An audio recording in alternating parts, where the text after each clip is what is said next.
சரி விளையாண்டது போதும், வீட்டுக்கு போகலாமா? என்னடி இப்போதானே விளையாட வந்தோம், அதுக்குள்ளே போலாங்கிறேன். ஏன்டி உங்கள் அம்மா ஏதாவது ஸ்பெஷலாக சமைச்சிருக்காங்களா? அப்படியே அலேக்கா கிளம்ப பார்க்குறேன். நான் இதுக்கடி அலேக்கா கிளம்ப பார்க்குறேன்.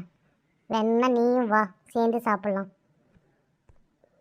என்னடி ஸ்பெஷல் இன்னைக்கு?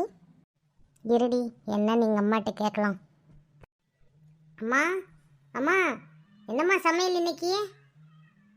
எதுக்குடி கத்தற இப்படி? நான் எங்கம்மா கத்துனேன், என்ன சமையல்னு தான் கேட்டேன். ஓ சமையலா பாப்பா?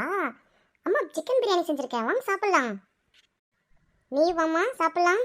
என்னது சிக்கன் பிரியாணியா? நான் போயிட்டு வரேன்டி. ஏண்டி சாப்பிட கூப்பிட்டா அந்த பொண்ணு ஏன் போயிடுச்சு? அவள் போகலை, தப்பிச்சிட்டா. ஏண்டி சாப்பிட தாண்டி கூப்பிட்டேன், என்னமோ கடத்திட்டு போய் விற்கிற மாதிரி தப்பிச்சிட்டாங்கிற திமிரு தானே உனக்கு? அன்னைக்கு நீங்கள் பிரியாணி செஞ்சுருந்தீங்கல்ல, அவள் சாப்பிட்டு பார்த்துருந்தா அத்தான் அந்த டேஸ்ட் நாக்கிலே இருக்குதான், அத்தான் ஓடிட்டான்.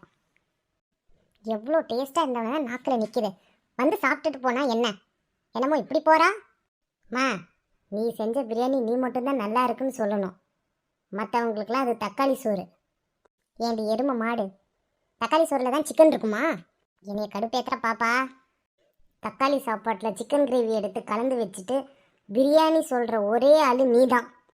அன்றைக்கி நம்ம வீட்டில் வந்து அவள் சாப்பிட்டு பார்த்துட்டு எனக்கு எவ்வளோ கலாச்சா தெரியுமா? உனக்கு பிறந்த பாவத்துக்கு அந்த சிக்கன் பிரியாணியை நானே சாப்பிட்றேன், வா போகலாம்.